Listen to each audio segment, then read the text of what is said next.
প্রিয় দর্শক, দেখতে দেখতে কিন্তু শীতকাল চলে এসেছে। আর শীতকাল মানেই কিন্তু দুর্যোগপূর্ণ যে অবস্থার মধ্য দিয়ে আমরা যাচ্ছি তা একটু বেড়ে যাওয়ার কথা, কিন্তু তারপরও আমরা সাবধান থাকবো, আমাদের জীবনকে সামনের দিকে এগিয়ে নিয়ে যাব। আর এই জীবনের সামনের দিকে এগিয়ে নিয়ে যাওয়ার জন্য আমাদের ভালোবাসাটা অনেক বেশি দরকার। আর এই ভালোবাসা ছড়িয়ে দেওয়ার কাজটি আমি করে থাকি। আপনাদের সবাইকে আমন্ত্রণ জানাচ্ছি বাংলা ভিশনের পর্দায়। আমি শ্রাবণ তৌহিদা আছি দুর্যোগে ভালোবাসা ছড়াই এই অনুষ্ঠানে। প্রত্যেক পর্বে আপনাদের পছন্দের সেলিব্রিটিরা থাকে এবং তাদের কাজের কথা, তাদের সাথে আড্ডার মাধ্যমে আমরা চেষ্টা করি পজিটিভ এনার্জি আপনাদেরকেও ছড়িয়ে দেওয়ার। আজকেও রয়েছেন আমাদের সাথে দুজন সঙ্গীত ব্যক্তিত্ব। শুরুতে পরিচয় করিয়ে দিব যে মানুষটির সাথে।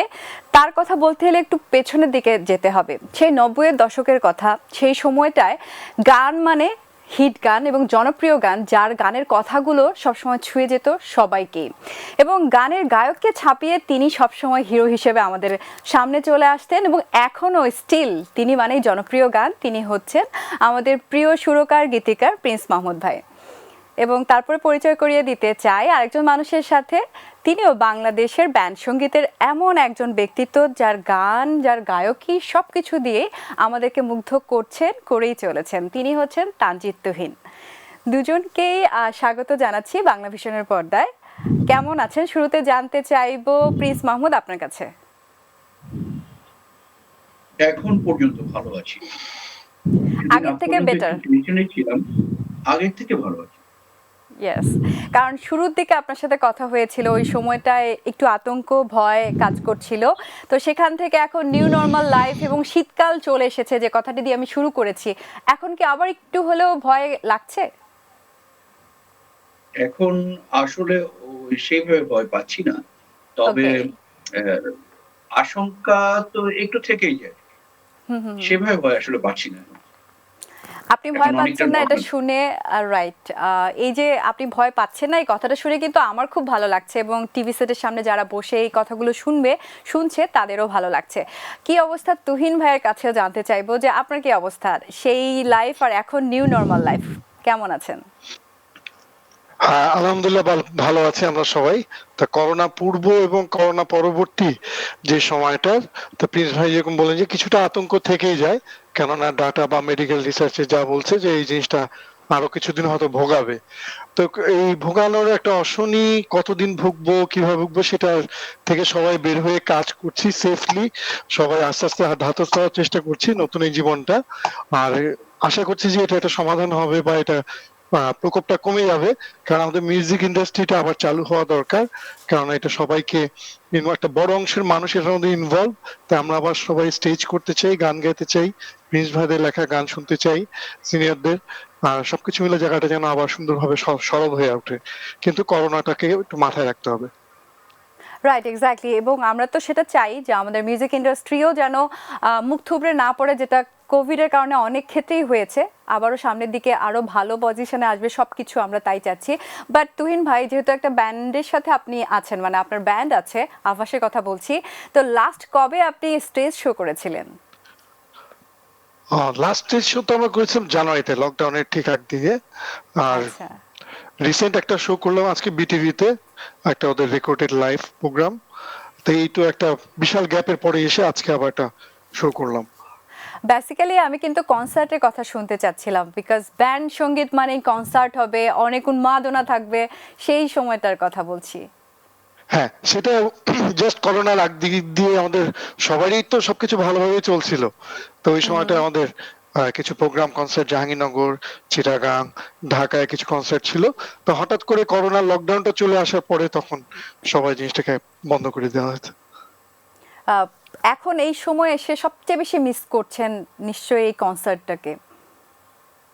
হ্যাঁ, অবশ্যই অবশ্যই, কেন আমরা গানের মানুষ, কারণ মিউজিকের সঙ্গে যারা জড়িত আছেন তাদের স্বাভাবিক যে প্রথাগত কাজগুলি তাদের রেগুলার হয়ে আসছিল, করে আসছিলেন, সেটা হঠাৎ বন্ধ বা সাময়িক একটা বিরতি হওয়াতে সবাই একটু আমরা অস্থির। কেননা ক্রিয়েটিভ মানুষগুলো দেখা যায় সিনিয়র বা যারা আছেন আশেপাশে সব পেশায়, সেই মানুষগুলার ক্রিয়েশনের জায়গাগুলো একটু আবার নতুন করে নার্সিং করা শুরু করতে হচ্ছে। অবশ্যই। আর আজকে আসলে কথা বলবো, প্রিন্স মাহমুদ ভাইও আছে, আপনিও আছেন, এবং দুজন মিলে যে কাজটা, নতুন একটা কাজ যেটা হয়েছে সেটা নিয়ে কথা বলবো। কিন্তু তার আগে তুহিন ভাই, আমি জানতে চাই যে শিরোনামহীন ব্যান্ডের সাথে আপনি দীর্ঘ পথ পাড়ি দিয়েছেন। অনেক বিখ্যাত গান আমরা আপনার কণ্ঠে পেয়েছি শিরোনামহীন ব্যান্ড থেকে। সেই গানগুলো স্টেজ পারফরমেন্স করতে গিয়ে আমি জানি যে যতটুকু জটিলতা হয়েছিল, এখন কি সেই জটিলতাটা আছে নাকি চলে গেছে? আহ, আচ্ছা, আইনি যে ব্যাপারটা ছিল সেখানে আমাদের আসলে 26টা গান আছে আমার, ফারহান তুষারের লেখা সুর করা। তো সেই গানগুলো আমরা কপিরাইট অফিস থেকে পাবো বলে আশ্বস্ত হয়েছি, কপিরাইট অফিস থেকে। তো এটা আমাদের পাওয়ার বিষয়। এবং বাকি গানগুলো আসলে জেন্টলম্যান এগ্রিমেন্ট, যদি কেউ এটাতে মন খারাপ করেন বা ইয়া করেন তখন হয়তো না গাওয়াই আমাদের শ্রেয় হবে। কিন্তু আভাস ব্যান্ডের পক্ষ থেকে আমাদের নতুন গান তৈরি হচ্ছে, 3টা গান হয়ে গেছে, আর আচ্ছা, আরেকটা নতুন গান বের হবে সামনের মাসে। তো আমাদের নিজেদের যে গানের প্রোডাকশন এবং একটা পুরো লিরিক হান্ট হয়েছে প্রিন্স ভাইকে ঘিরে আভাস জানি। ব্যান্ডের মাধ্যমে। সারা বাংলাদেশ থেকে লিরিসিস্ট নিয়েছে, সেখানে হয়তো অ্যালবামে আমরা 10টা গান পেয়ে যাব। তো নিজেদের কিছু আস্তে আস্তে নতুন গান তৈরি করে আগের গানগুলো থেকে একটু চাপ কমিয়ে নিয়ে আসতে চাচ্ছি, যেগুলাতে যেগুলা গাইলে বা শো করলে যদি কারো মন খারাপ থাকে বা কারো যদি অবজেকশন থাকে। ওকে, নতুন গানের কথা তো ডেফিনেটলি শুনবো আভাস ব্যান্ডের, এবং আপনার লিরিক হান্ট নিয়ে এর আগেও কথা বলেছি, এটা নিয়েও কথা বলবো। প্রিন্স মাহমুদ ভাই, আপনার কাছে চলে আসি যে নতুন যে গানটি আপনি তৈরি করেছেন, সেই গানটি কিন্তু আমরা পেয়েছি এবং সেটা তুহিন ভাইই গিয়েছে। তো এই গানটি আপনি কি তুহিন ভাইয়ের জন্যই তৈরি করেছিলেন, নাকি তৈরি করার পর মনে হয়েছে যে এটা তানজিদ তুহিন গাইলে বেটার হবে বা ক্যারি করতে পারবে, কি মনে করে গানটা কিভাবে তৈরি করলেন? গানটা আসলে গানটা আসলে করেছিলাম, এর আগেও বলেছি, আমি এখানে বলেছি কিনা মনে পড়ছে না ঠিক, এর আগের প্রোগ্রামে। কিন্তু না, না, এই করা গানটা হয়নি। আসলে আম গানটা আ করেছিলাম হচ্ছে এই করোনাকালীন সময়ে। মূলত যেটা হলো যে অ্যা ইউরোপ ইউরোপ আমেরিকার উন্নয়নের কথা আমরা শুনি না? আমাদের কাছে আ অনেকটা উপকথার মতো। হ্যাঁ? তো আমরা যখন দেখলাম, আমরা কিন্তু ১ম এই যে ভয় পেয়েছিলাম এই করোনার শুরুটা তেমন না। তো দেখলাম যেসব উপকথার মতো শোনা শহরগুলো মানে তাসের ঘরের মতো ভেঙে পড়ছিল তাদের মানে জীবন ব্যবস্থা বা যাই বলেন। ওই সময় কিন্তু আমরাও একটু ভয় পেয়ে গেলাম। আমরা বাসা থেকে বের হতে পারছিলাম না। দিনের পর দিন বাসায় আটকে থাকা, একটা বিধ্বস্ত বিপর্যস্ত অবস্থা। তো এর মধ্যে বিপর্যস্ত অবস্থার মধ্যে এর মধ্যে হলো কি যে আ আমার বেলায় যেটা হয়েছিল যে একটু মানে ভয় যেটা, যদিও আমরা মানে এই যে বিভিন্ন মাধ্যমে কথা বলার সময় বলে থাকি, সবাইকে হুম, অভয় হুম। দিয়ে থাকি বা সাহস দিয়ে থাকি। ভয় পাচ্ছি না এমন একটা সামনে এগিয়ে যাওয়ার কথা বলি। কিন্তু এর মধ্যেও আমরাও কিন্তু সবাই ভয় পেয়েছি এবার, কম বেশি। তো ট্রু। ওই সময় যেটা হলো মৃত্যু চিন্তাটা কিন্তু একটু পেয়ে বসতো মাঝে মধ্যে। এবং সেটা যখন এ এ এমন একটা পর্যায়ে দাঁড়ালো, মনে হলো যে এম আমি কি থাকবো? আমি যখন থাকবো না তখন আসলে বিষয়গুলো কেমন হবে? এই চিন্তাটা আগে এমনভাবে মাথায় আসেনি। এবার যেটা হলো, আচ্ছা। তো আ ওই সময় গানটা তৈরি করছিলাম একটু করে। হুম, আম হুম। তো গানটা করার সময় আসলে মাথাতে কেউই ছিল না। কিন্তু নিজের মতো করে তৈরি করছিলাম। পরে রেডি হওয়ার পর মনে হলো তুহিনের সাথে এর মধ্যে কথা হচ্ছিল অনেকদিন ধরেই যে আমরা হয়তো একসাথে কাজ করব। এর মধ্যে একদিন যোগাযোগ হয়ে গেল। তারপরে তখনই ঠিক করলাম যে হ্যাঁ, গানটা তুহিন গাইলেই ভালো হবে। হুম। ইয়েস। ডেফিনিটলি গানের পেছনের স্টোরিটা আপনি বললেন যে করোনাকালীন সময়ের যে উপলব্ধি, সেখান থেকে গানটা হ্যাঁ, তৈরি আমি করা, এবং সহজভাবে বুঝিয়ে বলতে পারলাম কিনা আমি বোধহয় একটু সরে যাচ্ছিলাম। আম কিন্তু এটা এই যে তাহলে ভয় থেকে, হ্যাঁ, আমাদের রাইট। সবার মধ্যে যে ভয় একটা ঢুকেছিল, একটু অসুস্থ হয়ে পড়লেই মনে হচ্ছিল কি হবে? হ্যাঁ, আমরা তো আসলে দেখেন এই পরিস্থিতির মধ্যে দিয়ে আমরা তো আসলে যুদ্ধ দেখি নাই। সত্য কথা না, বলি যেটা বোঝায়। ১ম বা ২য় বিশ্বযুদ্ধ কিছুই দেখি নাই। তাই না? তো রাইট। এর মধ্যে যেটা হলো যে আমরা অ্যা আমরা সিনেমাতে তারপরে সাহিত্যে যা পড়ে জেনেছি বা বড়দের মুখ থেকে একটু করে শোনা এই অভিজ্ঞতাগুলো। তো অ এই যে ভয়টা এর মধ্যে সে কেমন একটা যুদ্ধকালীন পরিস্থিতি বোধহয় ছিল।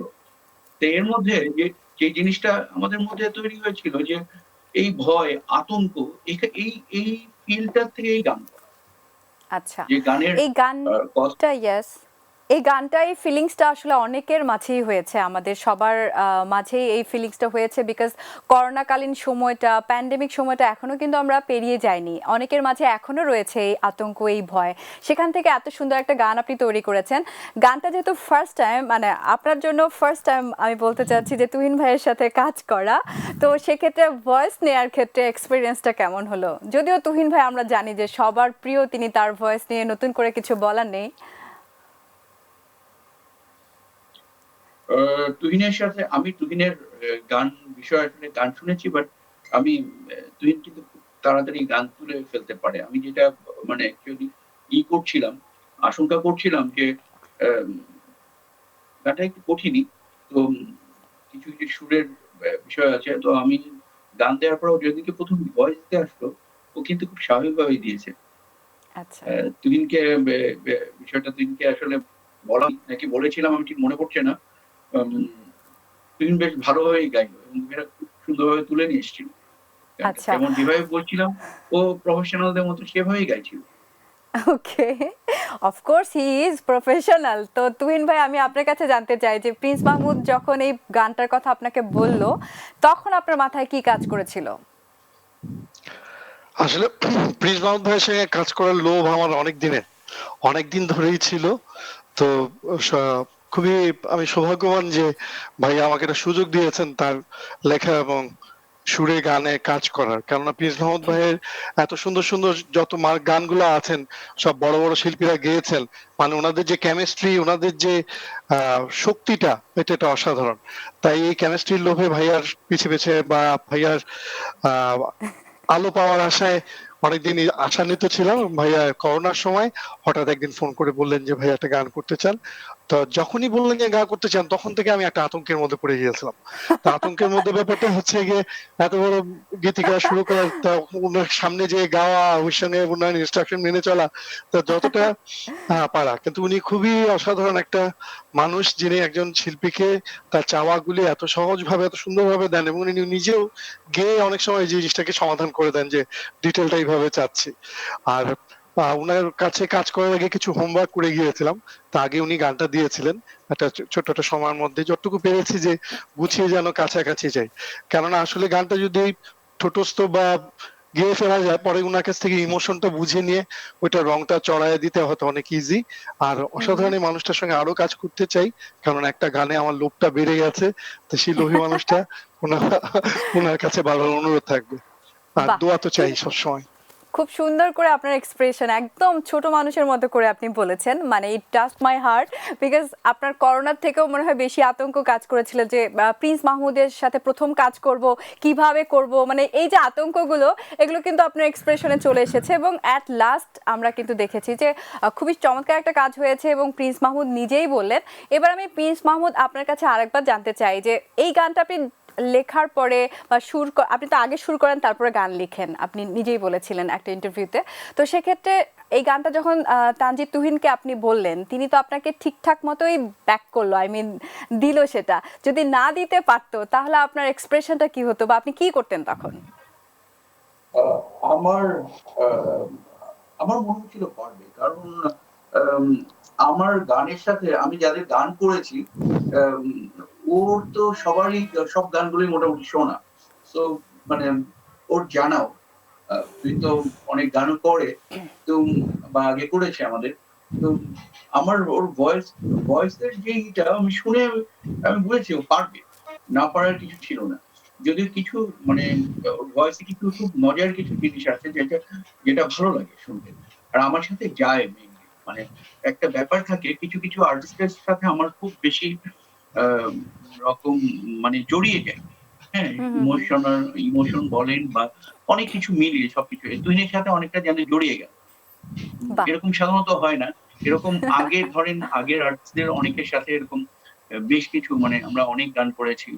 উম, ধরেন বাচ্চু ভাই, জেমস ভাই, হাসান, খালিদ ভাই বা জুয়েল ভাই থেকে শুরু করে আমাদের এবং পরবর্তী মানে পরবর্তী প্রজন্মের অনেকের সাথে কাজ করেছি। কিন্তু তুহিনের সাথে একটু দেরি হয়েছে, কিন্তু যেটা হলো যে দেরি হলেও সবচেয়ে ভালো একটা কিছু হলো। বাহ! কারণ বলি আমি আম আ একদিন গানটা ফেসবুকে মানে ডেমোটা জাস্ট আপলোড করলাম। করার সাথে, সাথে যেরকম আমরা পেয়েছি আম সম্ভবত তুহিনও করেছিল ওটা সেটাকে। রাইট। তো করার সাথে, সাথে আমি ২-৩ দিনের মধ্যে যেইভাবে মানুষের সাড়া পেয়েছি এটা অবাক। অবাক শুধু না, ধরেন সবাই যেভাবে ফোনে বলা শুরু করলেন এবং গানটার কথা যে তাদের জীবনের সাথে মিলে গেছে। এই কথাটা হুম, আমি হুম। বলেছিলাম আগে যে একটা গান করে ফেলেছি বোধহয় যে রাইট। যে গানটা অনেকের জীবনের সাথে মিলে যাবে। এবং রাইট, সত্যিই আপনি হয়তো আপনার মিলে গেছে। ফেসবুক যার আহ রাইট। আপনার ফেসবুক প্রোফাইলে এরকম একটা স্ট্যাটাসও আমি দেখেছি এবং আফটার দ্যাট এই গানটা তো সবার মাঝে যেভাবে অ্যাকসেপ্টেন্স পেয়েছে, এটাই আসলে আমাদের প্রত্যাশা ছিল। ওয়েল, এবার একটু ট্রিকি কোয়েশ্চেন আমার পক্ষ থেকে প্রিন্স মাহমুদ আপনার কাছে। ট্রিকি না, আমি বলবো যে একটু সাহস নিয়ে প্রশ্নটা করতে চাচ্ছি। এই প্রশ্নটা হচ্ছে এই গানটা রিলেটেড, যে এই গানটায় আপনার এক্সপেকটেশন যদি 100 হয়, তানজিদ তুহিন সেটা ধরে নিলাম যে অনেকটুকুই মিট আপ করেছে, বাট আউট অফ 100 তাকে আপনি কত মার্কস দিবেন? আমি আসলে মার্কস দেওয়ার এসব বিষয়ে বিশ্বাসী না। আমি কাজে বিশ্বাসী। আর এই মার্কস দেওয়ার ব্যাপারটা আমার মধ্যে নাই আসলে। মানে আচ্ছা। আমি এভাবে কথা বলতে আসলে এই যে এত না, মধ্যে এত ই না। ডেফিনেটলি, কিন্তু আমার মার্কসে ওর আপনি গানটা বিশ্বাসী না। ভালো হয়েছে আমি তো বললামই যে আমার ভালো লেগেছে। ওকে, এখন বাট আপনারা আপনাদের মতো দিয়ে দেন। আপনারা গানটা শোনেন এবং আপনাদের মতো দিয়ে দেন। আপনি কি গানটা শুনেছেন? হ্যাঁ, আমি শুনেছি অবশ্যই। তবে আচ্ছা। ইয়েস, আমরা তো মার্কস দিব। আমরা তো তুহিন ভাইয়ের ফ্যান, আপনারাও অনেক বড় ফ্যান। কিন্তু মার্কস তো দিতেই হয়, কারণ প্রতিযোগিতার জাজও আপনি হয়েছেন। রাইট? তুহিন ভাই একটু আগেই বলছিল যে লিরিক হান্ট যে প্রতিযোগিতাটা হলো, সেখানে তো মার্কস তো আপনাকে দিতেই হয়েছে। তো সেই জায়গা থেকে আসলে প্রশ্নটা আমি করেছিলাম যে মার্কসটা কত দেয়া যায়? আসলে এটা মার্কস তো একটা ব্যাপার ওইভাবে ধরা যায় না কখনো, কেননা শিল্পীর সন্তুষ্টি আর ওই শিল্প যে তৈরি করছেন তার যে সন্তুষ্টি, সেই সন্তুষ্টিকে একটা জায়গায় একটা সময় মানুষের কাছে ছেড়ে দেওয়া হয়। তা আসলে মার্কস দেওয়ার দায়িত্বটা মানুষেরই। মানুষ সেই গানটাকে কতটা সুন্দরভাবে গ্রহণ করছে বা তাদের জীবনের সাথে, কারণ এই হ্যাঁ, গানটা রাইট। প্রিন্স ভাই যেভাবে যে দুঃসময়টা লিখেছেন, আসলে ওইভাবে চিন্তা করা যে আমি যদি না থাকি তাহলে কি হবে ঘটনাটা, যে আমার যে হুম, একটা হুম। ছেলে আছে তাকে কে দেখবে, তাকে কে আদর করবে, বা আমি না থাকার যে পেইনটা, এবং ওই পেইনটার যে মৃত্যু ভয়টা উনি এইখানে তার শব্দ চয়ন এবং তার বিন্যাস দিয়ে এত সুন্দরভাবে উনি বিছিয়ে রেখেছিলেন, আমাদের কাজ খুবই সহজ, আমরা খালি ওনার ইনস্ট্রাকশন মতো গিয়ে গেছি, কারণ জিনিসটা হুম, হুম, হুম। শক্তিশালী হয়ে গেছে ওনার লেখার মাধ্যমে, ওনার টিউনের মাধ্যমে। বাহ! আমরা গানের আসলে কথাগুলো এরকম গানটা ছিল হ্যাঁ, হ্যাঁ। গানের জি, জি, কথাটা বলুন। এরকম ছিল একটা পর্যায়ে এসে প্রথমে তো এই আলো হাওয়ার মায়া কাটিয়ে এই জগৎ বাড়ির মায়া কাটিয়ে চলে যাব ভাবতেই চোখ জলে ভরে আসে। হুম, এরপরে হুম। এরপরে একটা পর্যায়ে গানে আহ, একটা পর্যায়ে গিয়ে আসে চলে যাব রেখে যাব গান এই পিছু টান কোথায় পাবো ছেলেটার ছেলেটার ছেলেটাকে ছেলেটাকে বুকেতে বুকেতে জড়ায়, জড়ায় গাল গাল ভরে। ভরে চুমুকি খেতে পারবি এই যে এই জায়গাগুলো যখন আসছে তখনই মানুষ আমার মনে হয় সবাই গানটা নিয়ে নিচ্ছে নিজের সাথে যে এই যে বাসায় ফিরবো বাচ্চাকে কে জড়া ধরে চুমু খেতে পারবো না বা যে আপনজনকে যে বাসায় ফিরে যে এই যে আমি থাকবো না কিন্তু এই কাজটা কে করবে তাহলে এইরকম রাইট। দায়িত্ববোধ তারপরে এই যে পিছু টান আমাদের হ্যাঁ এই এই যে এই এই একটা একটা জায়গায় কথা আছে এই পথভ্রমণ পাঠ সরবে বিস্মৃতির অতল গর্ভে হারাবো ভাবতেই চোখ ভরে আসে বাহ! গানটা আসলেই অনেক টাচি এবং গানটা আমি গানটার শুনতে প্রথমে চাইবো হচ্ছে চোখ তুহিন। ধরে আসে এরপরে যে আসে চোখ ধরে আসে হ্যাঁ এইভাবে আচ্ছা। গানটাকে মানে ইমোশনাল টাচ গুলো দেওয়া হয়েছে হুম, হুম, যার হুম। জন্যে আমার মনে হয় অধিকাংশ মানুষরা আমি যে কথাটা প্রায় ১ মাস আগে বলেছিলাম যে একটা গান বোধহয় করে ফেলেছি, যেটার সাথে যার সাথে অনেকের জীবন বোধহয় মিলে যাবে। এটা কিভাবে মানে একদিন লিখে ফেললাম। এবং লিখে ফেলার পরে এর কারণ এরকম কাজ তো আমি কখনো করি নাই। যে এভাবে গানের কথা আমার মনে হয় না আমার আ মানে এই যে প্রায় ৩০ বছরের আমি গানের ব্যাপারে গান আ ক্যাসেট বা সিডি আসার আগে গানের বিষয়ে কিছু বলতাম না আমি কখনো। তো এবার বলে আচ্ছা। ফেলেছি। আসলে ওই সময়ে মানে এমন একটা অবস্থার মধ্যে দিয়ে যাচ্ছিলাম, তো বলার পরে আমি মনে করলাম যে মানুষ যদি ওইভাবে না পছন্দ করে, কিন্তু আমি বোধহয় আবার ভেতরে কনফিডেন্ট ও ছিলাম। যার কারণে হয়ে গেল। তারপরে বাহ! এই গানের একটা পর্যায়ে কিন্তু আবার এসছে এরকম যে, আম যে নির্মাণের এই মায়াজাল ছিঁড়ে যাবে না ভাবে মন। ফসল বেঁধে বাঁধি প্রাণের ঘাটি, সেই প্রাণেই পূর্ণ প্রলোভন। তো এই প্রলোভনের কথা বলা হয়েছে এই কারণে যে আশার কথা, যে আমরা বাঁচতে চাই। জাগতিক শরীরী অস্তিত্বটা আমরা আসলে হারাতে চাই। তুহিন, রাইট। আমরা কি গানটা শুনতে পারবো? মানে হ্যাঁ, আমি গানের এটাই এটা বলতে কি আসা হলো? চাচ্ছিলাম যে গানটা নিয়ে এতক্ষণ ধরে আমরা কথা বলছি। এত আবেগী একটা গান এবং তুহিন ভাই এখানে রয়েছেন। গানটা আমি শুনবো তুহিন ভাইয়ের কাছ থেকে, কিন্তু তার আগে আমাকে নিতে হচ্ছে একটা বিরতি। দর্শক, আপনারা দেখছেন দুর্যোগে ভালোবাসা ছড়াই এই অনুষ্ঠানটি, এবং ডেফিনেটলি প্রিন্স মাহমুদ এবং তানজিদ তুহিনকে নিয়ে তাদের গান, নতুন গানটি নিয়ে আমি ফিরবো একটা ব্রেকের পরে।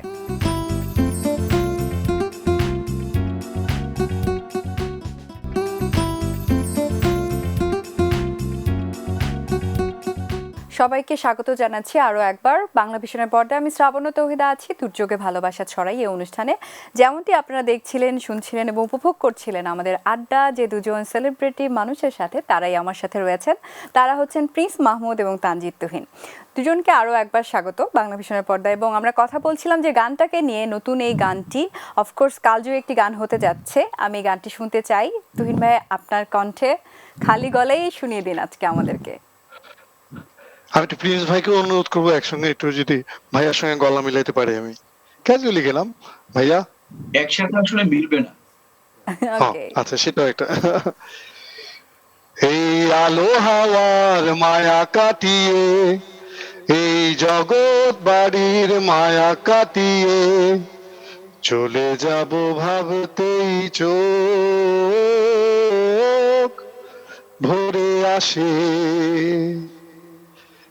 এই ভালো মন্দেও ভালো থাকা, প্রিয় মুখগুলো বুক জাপটে রাখা, ফেলে যাব ভাবতেই চোখ ভরে আসে। মৃত্যুই শাশ্বত জেনে শিখেছি জীবন ভালোবাসতে, অপ্রাপ্তির বৃত্ত মেনে ব্যথাটা লুকায় পারি হাসতে। এই ভালো মন্দ ভালো থাকা, প্রিয় মুখগুলো বুক জাপটে রাখা, ফেলে যাব ভাবতেই চোখ ধরে আসে। রেখে যাব সংসারে গান, এই পিছু টান কি করে ছাড়বো। ছেলেটাকে বুকেতে জড়ায়, গালে ভরে কি চুমু খেতে পারবো। এই ভালো মন্দেও ভালো থাকা, প্রিয় মুখগুলো বুক জাপটে রাখা, ফেলে যাব ভাবতেই চোখ ধরে আসে। বাহ! সরি প্রিন্স ভাই, দু একবার লিরিক একটু ভুলে গেছিলাম, ওটা মিলাতে পারি। না, আসলে অনেক ইমোশনাল একটা গান। মানে এই গানটা আপনি যখন গাচ্ছিলেন তখন আমার মনে হচ্ছিল আমার বাবাও তো এভাবেই চিন্তা করে, তাই না? যে আমার বাবা হয়তো চিন্তা করে আমার কথা, আমার ভাইয়ার কথা। প্রত্যেকটা বাবা মাই হয়তো এভাবে চিন্তা করেছে এই সময়টায়, এবং এই গানটা রিলেট করা যাচ্ছে। হোপফুলি এই গানটা ঠিক অন্য গানের মতো প্রিন্স মাহমুদের গানগুলো যেরকম জনপ্রিয়তা পায় সেরকমই হবে, সেই প্রত্যাশা থাকছে। এবার প্রিন্স মাহমুদের কাছে আমি জানতে চাই, এই গানটি আপনি ডেডিকেট করেছেন আমাদের সবার প্রিয় প্রয়াত আয়ুব বাচ্চু ভাইকে। তো তাকে যখন এই গানটা ডেডিকেট করেছেন, এই গানটাই কেন, মানে এই গানটাই কেন সিলেক্ট করলেন যে তাকে ডেডিকেট করব? ডেমোটা ডেমো ছিল, দুটো তিনটে ডেমো ছিল এই গানের শুরুর দিকে করা। তো শুনছিলাম, তো গানটা অ্যাকচুয়ালি রেডি করতে একটু দেরি হয়ে যাচ্ছিল। তো ওই দিন বাচ্চু ভাইয়ের চলে যাওয়ার দিন ছিল। তো আচ্ছা। 18 অক্টোবর। তো ওই দিন চিন্তা করলাম যে বাচ্চু ভাইকে উৎসর্গ করে গানটা ছাড়ি। এটাই আর কিছু না। বাচ্চু ভাইয়ের কথা কারণ ওকে। কিছুই অনেকেই অনেক কিছু করেছে। আমি আসলে এতদিন কাজ করেছি বাচ্চু ভাইয়ের সাথে। এত বছর প্রায় অ্যা ৭০-৮০ টা গানও করেছি বাচ্চু ভাইয়ের। হুম সম্ভবত হুম ৬০ বা ৭০ কত আমি ঠিক জানি না। অনেক, অনেক গান করেছি বাচ্চু ভাইয়ের। তো উম আ চিন্তা করলাম যে এমন একটা দিন এই গানটা ছাড়ি। আর সবচেয়ে বড় কথা কি বাচ্চু ভাই না যে আমার যত গান বেরিয়েছে যেই গানগুলো খুব বেশি টাচ করত, বাচ্চু ভাই ১ম দিকের ফোনগুলো বাচ্চু ভাই দিতেন। আচ্ছা। এটাও মনে পড়ছিল ভীষণ রকম। বাহ। যে এই গানটা শুনলেও নিশ্চয়ই বাচ্চু ভাই ফোন দিতেন। কারণ এটা তো আমাদের অবশ্য। সবারই জীবনের গান। আর শুধু আপনি যে বললেন যে বাবা-মায়ের, শুধু বাবা-মায়ের না। বিষয়টা মানে প্রতীকী অর্থে। রাইট। প্রতীকী অর্থে এই জন্যে যে আমার ছেলের কথাই যে আমি বলছি তা না। ওখানে তা কিন্তু না। ভাই-বোনের কথা বলা যেতে পারে। হুম হুম বা হুম হুম সবার কথা। এখানে যে ছেলের কথাই বলা হচ্ছে তা না। কেউ তার মেয়েকে নিয়েও এই ভাবনাটা ভাববে। ওই এক্স্যাক্টলি যে আমি বাবা সেটাই গানের মধ্যে বলেছি। যেমন ছিল, আমি একটা কথা বলি, রাইট। বাবা হ্যাঁ গানটাই হ্যাঁ। যেমন ছিল, বাবা কতটা ওই যে চশমাটা তেমনই আছে। কি করবি রে বোকা? হ্যাঁ? বা খোকা বলে ডাকছে। কিন্তু মেয়েদের মধ্যেও তো এই গানটা ভীষণ রকম পপুলার। হ্যাঁ? মেয়েরাও তো এক্স্যাক্টলি। আম এই গানটা ওইভাবে তারপরে মা গানটা, জেমস ভাইয়ের মা গানটা। তো আমার হুম হুম এই হুম। যে এখানে ছেলের কথা বলা হয়েছে বলে যে কেউ মেয়েকে নিয়ে ভাববে না তা না কিন্তু। না, মেয়েরাই অফকোর্স কিন্তু নট। বেশি করেছে। এমনকি তুহিনের এই গানটা শুনে মেয়েরাই কিন্তু বেশি করছে। হুম? কারণ এক্স্যাক্টলি। সবাই সবার নিজের সময়টাকে কি ভাবছে হয়তোবা। না, প্রিন্স মাহমুদ ভাই, আমি বলতে চাচ্ছি যে আমি কিন্তু এক্সাম্পল হিসেবে আমাকে দিয়েছি। মানে আমার বাবা ভাবছে আমার কথা। মানে একটা মেয়ের কথাই ভাবছে। আচ্ছা, আমি এভাবে প্রতীকী অর্থেই সেটাকে বোঝাতে চেয়েছি যে আচ্ছা। একেবারে আপনজনকে হারানোর যে ভয়, যে পিছু টানটা কাজ করে ভালোবাসার ক্ষেত্রে, সেটাকেই তো আমরা মিন করছি এই গানটার মাধ্যমে। তো এটা অনেক অনেক ইমোশনাল একটা গান এবং সবাইকে ছুঁয়ে যায়, ছুঁয়ে যাচ্ছে, আরো যাবে সামনের দিকে। ওয়েল, এবার একটু যদি অন্য প্রসঙ্গে আসি এই গানটা থেকে বের হয়ে, যে আপনার গানগুলো সবসময় এমন গান হয় যে গানগুলোর কথাগুলোই অন্যরকম থাকে। প্রিন্স মাহমুদ, আপনাকে বলছি। তো এই যে লিরিক হান্ট প্রতিযোগিতাটা করলেন আভাসের সাথে, আই মিন তুহিন ভাইয়ের সাথে, তো এখন কেন মনে হচ্ছে যে গানের মানে বাছাইয়ের ক্ষেত্রেও প্রতিযোগিতাটা দরকার বা গানের লিরিকটা এভাবে আসা দরকার? আ যে বিষয়টা বলি যে এটার সাথে আসলে মানে আম ওই মানে ১ম থেকে ওইভাবে না যে আমি আসলে এভাবে আমি কখনো কোনো মানে আ প্রতিযোগিতায় গিয়ে বেছে নেয়া এ এই ধরনের অনুষ্ঠানে আসলে যাইনি বা করি নাই তো। কিন্তু এটা অ্যাকচুয়ালি তুহিনের জন্য যাওয়া। তুহিন হঠাৎ আচ্ছা। করে এসে ধরল, বলল যে, "ভাইয়া আপনাকে থাকতেই হবে।" অ্যা এই জন্যে আর মূলত আমি কিন্তু গীতিকার না। আমি মূলত সুর করি। আমি হুম আগে হুম সুর হুম। এটাও বারবার বলেছি যে বলেছেন, আমি আগে হ্যাঁ। সুর করি যদিও হ্যাঁ, সুর করি সুরের উপরে লেখা। আমার এই গানটাও কিন্তু এই সুরের উপরে কিন্তু একটু করে লেখা। আগে সুর করা। হুম? তো এক্স্যাক্টলি। তো আ এইজন্যে যে আমি নিজেকে আসলে গীতিকার হিসেবে ওইভাবে পরিচয়ও দেই না। এটা হুম তুহিনকে হুম। বলেছিলাম যে আরো যারা আছে তাদেরকে কিন্তু ও আমার ব্যাপারে বোধহয় অনেক বেশি ওর ইমোশনাল অ্যাটাচমেন্ট টা বেশি ছিল। আমার যতদূর মনে হয়। যার কারণে ও চাচ্ছিল যে, "ভাইয়া আপনি লেখেন। আপনার লেখাগুলাও অনেক ভালো হয়। আমি চাচ্ছি আপনি এটাই করবেন।" এই তুহিনের কারণে করা। আ মূল এটা ওরা সবাই মানে বেছে দিয়েছে এবং আমি মেইন এগুলো আমিই দিচ্ছি। আমি দেখব আরকি। ওকে। তাহলে তুহিন ভাই, মূল আপনার কাছ ১০০ গানের থেকেই পর শুনি। থেকে যেটা শুরু হবে, ওরা হ্যাঁ হ্যাঁ। মানে একটু বেশি বেছে দিতে হয় তো ওরা বেছে একদম যেগুলো ওদের কাছে সবচেয়ে বেশি ভালো মনে হচ্ছে সেগুলোই হুম আমার হুম। কাছে পাঠাচ্ছে। আমি আচ্ছা। সেখান থেকে যেগুলো আমাকে আমার কাছে বেশি ভালো মনে হবে সেগুলোই ওকে। নির্বাচন করার ইয়েস, চেষ্টা তাহলে করছি। তুহিন ভাই, আপনার কাছ থেকেই শুনি যে এই যে লিরিক হান্ট প্রতিযোগিতাটা, এটা একেবারে নিউ একটা কনসেপ্ট এবং সেটা আপনি শুরু করেছেন আভাস ব্যান্ডের জন্য। আপনার কি চিন্তা ভাবনা ছিল বা কেন করেছেন সেটা যদি আমাদেরকে একটু এক্সপ্লেইন করতেন বা বলতেন। আচ্ছা, এটা অসাধারণ। আমরা প্রিন্স ভাইদের জেনারেশনে বেশ ভালো ভালো কিছু লিরিসিস্ট পেয়েছি প্রিন্স ভাইদের সঙ্গে বা পরবর্তীতে। তারপরে একটা বিশাল সময় আমাদের গ্যাপ যাচ্ছে লিরিক্সের দিক থেকে। তো সেদিক থেকে আরেকটা মজা হচ্ছে, আমি যখন শিরোমণি ব্যান্ডটা ছেড়ে দিই তখন সারা বাংলাদেশ থেকে বেশ কিছু মানুষ আমাকে কিছু গান পাঠিয়েছিল, তাও সংখ্যায় প্রায় 200-র মতো। তো আমি ওই 1.5 বছর 1 বছরের ওই সময়টাতে এত লিরিক্স পাওয়াতে আমি একটু চিন্তিত হলাম যে সারা বাংলাদেশ থেকে যেহেতু লিখছে মানুষরা, আসলে অনেক মানুষ গান লিখতে পারেন বা লিখতে চান, কিন্তু তারা হয়তো গাইতে পারেন না, সুর দিতে পারেন না। তার ফলে তার অযাচিত মনে তার একটা যে গান হয়ে ওঠার যে স্বপ্নের যে কবিতাটা, সেটা কবিতাটাই থেকে যায়। তো সেটাকে আমার মনে হলো যে আমরা যারা মিউজিশিয়ান আছি সবাই চেষ্টা করি নিজেরাই লিখি, নিজেরাই সুর দিই, নিজেরাই ইয়ে করি, এরকমটা চেষ্টা করি, কিন্তু আসলে এই মানুষগুলোর পাশে আমাদেরকে দাঁড়ানো দরকার। তাহলে দাঁড়ালে ওনারা যদি একটু উৎসাহ পান, ওনাদের যদি একটা লেখাকে আমরা গান করতে পারি, সেই লেখাটাকে সুন্দর করে পরিবর্ধন মার্জন সবকিছু করে ওনাকে যদি একটা গান উপহার দেওয়া যায়, তাহলে সে হয়তো সাহস পাবে, সে আরো লিখতে চাবে। না হলে অনেকে হয়তো এই আশান্বিত হয় না এবং লেখাটা ছেড়ে দেয় এক সময়। তো সারা বাংলাদেশের মানুষগুলোকে একবার একটা সঙ্গে সাথী করার জন্য আমরা আভাস থেকে, ব্যান্ডের থেকে আমরা সবাই ডিসিশন নিই যে আমরা একটা প্রথম অ্যালবামটা আমরা ডেডিকেট করব বাংলাদেশের মানুষদেরকে, লিরিসিস্ট যারা সারা বাংলাদেশের, সারা পৃথিবীতে আছেন, বিভিন্ন দেশে বাংলা ভাষাভাষী, তাদের কাছ থেকে গান নেব।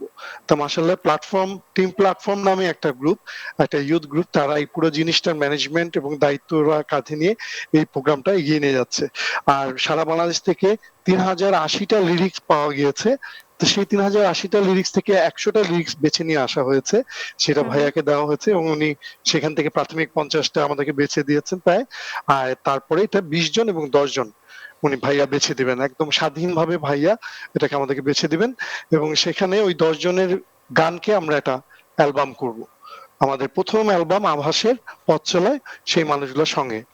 আর একটা হচ্ছে টিম প্ল্যাটফর্ম থেকে এই পুরো অ্যালবামটার জন্য তারা 10টা অ্যানিমেটেড ভিডিও তারা তৈরি করে দিবে, এটাও বাংলাদেশে প্রথম হয়তো, এবং প্রথমেই, এবং তারা 10টা অ্যানিমেশন ভিডিও, মিউজিক ভিডিও, হ্যাঁ, যেটা হয়তো এখনকার গানের সঙ্গে কেমন যেন একটা মিউজিক ভিডিও লাগেই, এরকম একটা পরিস্থিতি তৈরি করে ফেলতেছে চারপাশের মিউজিকের না, সেই হিসেবে 10টা মিউজিক ভিডিও তৈরি করে দিচ্ছে তারা অ্যানিমেশনে, যেটা খুবই বাহ! কষ্টসাধ্য এবং দুরূহ কাজ। সেই কাজটা সারা, শিহান এবং মিথুন তারা দায়িত্ব নিয়ে জিনিসটা সম্পাদন করবে। আর প্রিন্স ভাই তো আছেন আমাদের সাথে মাথার উপরে। প্রিন্স ভাইকে অনুরোধ করেছি কারণ তিনি একজন মানুষ যিনি পারবেন আমাকে আমাদের এই কঠিন পথ চলাটাকে উনি অনেক সহজ করে দিতে। ওনার অভিজ্ঞতা, ওনার যে সৃষ্টি, সবকিছু মিলে ওনার যে শক্তিশালী মানুষটা, সেই মানুষটার সাহায্যের জন্য ওনার কাছে হাত বাড়িয়েছে। এবং প্রিন্স ভাই আমাদের 10টা গান বেছে দিবেন, কারণ এই 10টা মানুষও খুবই খুশি হবেন। আমরা যে সেরা 100 বাছাই করেছি, তাদের এই মানুষগুলো আমাদেরকে বলেছেন যে আমরা কি মানে এই ভার্চুয়াল সার্টিফিকেটই আমাদের হবে না, আমরা একবার একটু প্রিন্স ভাইয়ের সঙ্গে আপনাদের সঙ্গে দেখা করতে পারবো। তাই এই বাহ! মানুষগুলো আসলে মেল বন্ধনটা তৈরি করা জেনারেশন ওয়াইজ, কেন জেনারেশন ওয়াইজ গানের ধারা পাল্টে যাচ্ছে সবকিছু মিলে। তাই সিনিয়র মানুষ আমাদের যারা আছেন সবাইকে সম্মানের সাথে তাদের সঙ্গে কোকআপ হওয়া, কেন তাদের জীবন থেকে অনেক কিছু শেখার আছে, তাদের জীবন থেকে পথ চলায় অনেক ত্যাগের গল্প জানার আছে। কারণ মিউজিক এটা সহজ একটা কাজ নয়, এটাকে সাদা কাগজ থেকে একটা গান লিখে সুর দিয়ে তাতে গেয়ে সব যন্ত্রাংশ তৈরি করে, সেটা সলো হোক ব্যান্ড হোক, এটা তৈরি করা আসলেই একটা ভয়ঙ্কর কাজ। তারপর সেটাকে নিয়ে মানুষের কাছে দেওয়া, মানুষকে ভালো লাগানো বা তাদের সঙ্গে কোকআপ হওয়া, এটা কারণ আমরা এই মিডিয়া লাইনে আমরা এন্টারটেইনাররা যা আছি সব আমরা করছি আসলে মানুষের ভালো লাগার জন্যই, মানুষের পাশে দাঁড়ানোর জন্য, মানুষকে আশ্বস্ত করার জন্য তার সময়টাকে। Right, exactly. এবং আভাসের পথ চলার জন্য অনেক শুভকামনা থাকলো। 10টা গান আমরা অবশ্যই মুখিয়ে থাকবো উইথ অ্যানিমেশন ভিডিও আমরা দেখার জন্য। ওয়েল, প্রিন্স মাহমুদ, আপনাকে জিজ্ঞেস করি যে এই যে লিরিক হান্টের সাথে আপনি যেভাবে যুক্ত, বা 100 সিলেক্ট করে সেখান থেকে 50, তারপর 20, দেন 10, এইটা আপনি কিভাবে করছেন? আই মিন, এটা একান্তই আপনার ভালো লাগার জায়গা থেকে করছেন, নাকি কোনো বেসিক্যালি কোনো ক্রাইটেরিয়া ফিল আপ করে তারপরে আপনি এটাকে বেছে নিচ্ছেন? ভালো লাগার জায়গা, ভালো লাগার আচ্ছা, যেটা ভেতরে শুয়ে যাবে সেগুলোকেই বেছে নেব। যদি আপনার ভালো লাগা, ডেফিনেটলি। হ্যাঁ, হ্যাঁ, বলুন ভাইয়া তুহিন সম্পূর্ণ ভাই। ভালোবাসার উপর দিয়ে আমাদেরকে এতটুকু সময় দিচ্ছেন, আমাদের এটার সম্পূর্ণ জন্য ভালো সারা লাগার জীবন যেটা ভাইয়ার কাছে কৃতজ্ঞ থাকবো আমরা সারা জীবন। যেটা টাচ করবে সেটাই। আচ্ছা, সেক্ষেত্রে যদি কোনো লিরিক্সে এরকম ছন্দের কোনো মানে তারতম্য হয়, বা সেইটা কি আপনি মার্জনীয় মানে ক্ষমা হিসেবে দেখেন কিনা, বা ওই জায়গাটা আপনি মানে কি করেন? আমার কাছে কোনো কিছু, আমি যে কোনো লিরিক্সই সুর করে ফেলতে পারি। আমার মনে হয় এটা যে মানে একটু ভালো হলে মানে শব্দ চয়ন, শব্দ গঠন যদি সুন্দর হয় তাহলে যে কোনো মানে সুন্দর যে কোনো ভালো লিরিক্স সুরে ফেলা যেতে পারে। সেটা যত কঠিন ওকে। শব্দই হোক। এটা আমি পারি মানে এবং আরো অনেকেই পারেন আমার মতে। হ্যাঁ? তো আমার মনে হয় আর আমার মনে হয় ভালো কিছু যা কিছু সেটাই সবাই পাবে। ওকে। সো ভালো যে এবার আমার গানগুলো এখানে হবে একটু সেটাই বলার পাবে। ছিল হ্যাঁ, শিওর। যে আমি এটা বলতে চাই, আসলে লিরিক্স যারা লিখেছেন তাদের মধ্যে আমরা আসলে ৩০৮০টা লিরিকের মধ্যে থেকে খুব কম, মানে হাতে গোনা প্রায় ৭০-৮০টার মতো লিরিক্স ভালো পেয়েছি, যেগুলো কমপ্লিট গান হয়ে ওঠার মতো বা আমাদের অভিজ্ঞতা থেকে যেগুলো প্রিন্স ভাইকে হয়তো কাছে পেশ করা যায় সেইগুলি। আর একটা হচ্ছে প্রিন্স ভাই সম্পূর্ণ অধিকার এবং রাখেন এবং এই গানগুলোকে পরিবর্ধন, মার্জন এবং এগুলোকে ঠিক করার সবকিছু রাইট উনি রাখবেন এবং রাখেন, এবং সেই সঙ্গে যারা মিউজিক লিরিক্স গুলো পাঠিয়েছেন তাদের সঙ্গে আমরা সেভাবে কথা বলে নিয়েছি যে যেগুলো বাছাই হবে এগুলাকে অবশ্যই বেটারমেন্টের জন্য ভাইয়া যেভাবে ওটাকে গাইডলাইন দিবেন সেভাবে গানগুলো হবে। ওকে। সো এটা তো আমরা বুঝতেই পারলাম।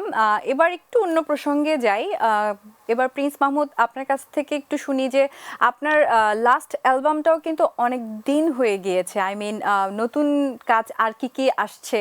করোনাকালীন সময় যেহেতু অনেকটা সময় আমরা পেয়েছি, মানে যারা মিউজিশিয়ান তাদের জন্য তো ডেফিনেটলি নতুন গান তৈরি হওয়ার ক্ষেত্রে খুব সুন্দর একটা সময় এই যে ছিল নতুন কিন্তু। একটা এক মিনিট নতুন একটা তো শুনলেন।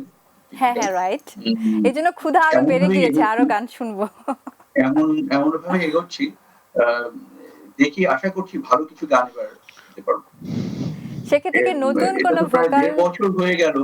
হ্যাঁ, হ্যাঁ। ১.৫ বছর না, ১ বছর গত রোজার ঈদে বোধহয় কাজ করেছিলাম। হুম, হুম, হুম। তারপরে অনেকদিন হয়ে গেল। ১ বছর ৫ মাস তো প্রায় হয়ে গেল তা। এরপরে এই বেশ অনেকটা সময় আ বিরতি দিয়ে আসলাম। দেখি ভালো কিছু হবে। এই গানটার মতোই অন্যান্য গানগুলাও আশা করছি ভালো হবে। অবশ্যই ভালো কিছু হবে। তবে জানতে চাচ্ছি যে নতুন কাউকে কি আমরা দেখব ভোকাল হিসেবে আপনার এই নতুন হ্যাঁ, হ্যাঁ, গানগুলোতে? নতুন তো অবশ্যই দেখবেন। এটা আমি পরেই বলব। এটা আচ্ছা। যখনই করব তখন এটা সারপ্রাইজ থাকুক। আরেকটা জিনিস জানতে চাই যে একেবারে আমি আজকের অনুষ্ঠানের শুরুটা করেছিলাম সেই ৯০ এর দশকের সেই সময়টার কথা। যখন আপনার গান মানেই অন্যরকম উন্মাদনা ছিল। সিডির যুগ থেকে পেরিয়ে কিন্তু আমরা আস্তে রাইট নাও আমরা একেবারে অনলাইন প্ল্যাটফর্মে চলে এসেছি। এবং আপনিও কিন্তু আপনার একটা অ্যালবামের অনলাইন প্ল্যাটফর্মেই রিলিজ করেছেন, খেয়াল পোকার কথা বলছি আমি। তো এই যে নতুন একটা জেনারেশন বা নতুনভাবে গানকে রিলিজ করা, এই জায়গাটায় আপনার অনুভূতি বা আপনার আবেগের কথাগুলো একটু শুনতে চাই। আমার শেষ সিডিটা বের হলো হচ্ছে আ এ বোধহয় ২০১৬ তে সম্ভবত ওই যেটাতে অ্যাম ছিল হচ্ছে ওই যে তাহসান আর কনার 'আমার ছিপ নৌকোয় এসো' গানটা ছিল। ওটা আচ্ছা। ছিল শেষ সিডি। তারপরে আর কোন সিডি বের হয়নি। কোন হুম, হার্ড হুম। কপি থাকছে না তারপরে। এরপরে মন তো একটু খারাপ হয়। কিন্তু আসলে সময়ের সাথে যাচ্ছি। আম যাওয়ার চেষ্টা করছি। মন খারাপ হবে কিন্তু আমাদের তো গান যখন যেভাবে পৌঁছে দেওয়া দরকার সেভাবেই পৌঁছে দিতে হবে। একটু মন আচ্ছা। খারাপ হলেও খারাপ লাগে সেই ক্যাসেটের সময়টা নাই। সেই নতুন ক্যাসেটের গন্ধটা, নতুন সিডির গন্ধটা আমরা পাই না। ভীষণভাবে মিস করি। কিন্তু হুম, হুম, সময়ের হুম। সাথেও তো যেতে হবে। সময়কে মেনে এক্সাক্টলি। নিয়েছি। আমাদের কাজ হচ্ছে গান করে যাওয়া। আমরা গান করে যাবো এবং যতদিন সুস্থ থাকবো জীবনের শেষ দিন পর্যন্ত হয়তো গান করে যাবো। ওকে। সময়ের মাশাআল্লাহ। সাথে রাইট, আমাদের সবাইকেই কিন্তু একটু হলেও আমাদের জায়গা থেকে সরে আসতে হয় বা মেন্টালিটির চেঞ্জটা নিয়ে আসতে হয়। ওয়েল, আমি একটু তুহিন ভাই আপনার কাছে জানতে চাই যে আভাসের যে পথ চলার কথা শুনলাম, এটাই তো প্রথম অ্যালবাম হতে যাচ্ছে। তো সেটার লিরিক্স নিয়ে কথা হচ্ছে, কবে নাগাদ বা কিভাবে আমরা পাবো সেটাও একটু ডিটেইলসে শুনতে চাই। এটা এখন আপাতত মানে সেরা ১০০ বাছাই করে সেখান থেকে সেরা ৫০-এ আসা হয়েছে। তা এটা আস্তে আস্তে হ্যাঁ। কালক্রমে হয়তো আরো কিছুটা সময় নিয়ে সেরা ১০, কেন খুব কঠিন জিনিসটাকে বেছে আনা। তো ভাইয়ার জন্য ভাইয়া কমফোর্টেবলি জিনিসগুলোকে দেখে যে সময়টাকে আমাদেরকে দিতে পারবেন আমরা সেই সময়টা ইনশাল্লাহ আমরা ধারণ করব। তারপরে এই ১০টা সেরা গান বের করে ফেলতে পারলে আমরা এই ১০ জন লিরিসিস্টদের নিয়ে প্ল্যাটফর্মের পক্ষ থেকে অনেকগুলো প্রজেক্ট আছে, পরিকল্পনা আছে, তারা হুম, সেভাবে হুম। অনুষ্ঠানগুলি সাজিয়ে নিয়ে হয়তো দিন ভালো আসলে, কেন আগে প্ল্যান ছিল এটা করোনার আগে কম্পিটিশন শুরু হয়েছিল, তখন ইয়ে ছিল যে ডিসেম্বর জানুয়ারির দিকে অ্যালবাম বের হবে, জানুয়ারিতে সারা বাংলাদেশের সবগুলো বিভাগীয় শহরে এটার ক্যাম্পেইন এবং কনসার্ট হওয়ার কথা ছিল, এবং ওই 10 জন লিরিসিস্টদেরকে নিয়ে ঘোরা এবং তাদেরকে সবার সঙ্গে পরিচিত করে দেওয়া বা ইয়া করে একটা ইয়া ছিল। তো সেই জিনিসটাই করোনা পরবর্তী এখন একটু পিছিয়ে গেছে আমরা, তো আমরা প্রসেসের মধ্যে এখন সেই ধারায় এখন সেরা 50-এর কাছাকাছি আছি, সেখান থেকে আস্তে আস্তে ফেসবুকের মাধ্যমে ইউটিউবের মাধ্যমে সবাইকে জানিয়ে দেওয়া হচ্ছে। ওকে, বাট আপনি আজকে শুরুতে বলছিলেন যে আভাসের 3-4টা গান অলরেডি কিন্তু তৈরি হয়ে গিয়েছে, সেখান থেকে আমি কিন্তু একটা গান যদি শুনতে চাই, শুনতে পাবো 2 লাইন বা 3 লাইন? হ্যাঁ, অবশ্যই অবশ্যই শোনা যাবে। এবং আভাসের 4th গান আমাদের অনাথ, এই গানটা সামনের মাসে আমাদের 16 ডিসেম্বর জন্মদিন, তো ওই দিন আমরা মানুষকে একটা উপহার দেওয়ার চেষ্টা করব। ওকে, তাহলে গানটা শুনি একটু। আচ্ছা, অনাথ আজকে শোনাবো না, আভাস থেকে শোনাই, অনাথটা ওকে, সারপ্রাইজ থাকলো। ঠিক আছে। কত প্রশ্নের বনে হারিয়ে জড়িয়ে বোঝে না তবু মন, শান্ত নিবিড় পথে হেঁটে কাটে সারা দিনে সারাক্ষণ, শূন্যের পরে খুঁজেছি তোমায় অসীমের পথে, তুমি হও বলে সবে প্রাণ দিয়েছিল সবে অনুগামী, তুমি আভাস হয়ে আসা হতাশা মুখের হাসি, কত আদরে ভালোবেসেছি তোমার ওই মিষ্টি হাসি, তোমাকেই আজ বেঁধে নিয়েছি আমার হৃদয় মাঝে, পথে যেতে হয় সে ভালোবাসায় দূর দূর বুকটা কেঁপে যায়, ছুঁয়ে দিলে মন আজও আজীবন হৃদয় সপেছি তোমায়। Thank you. বাহ, চমৎকার, খুব সুন্দর, এবং ডেফিনেটলি এত চমৎকার একটা গান দিয়ে আমি শেষ করতে পারছি, এটা আমারও খুব ভালো লাগছে।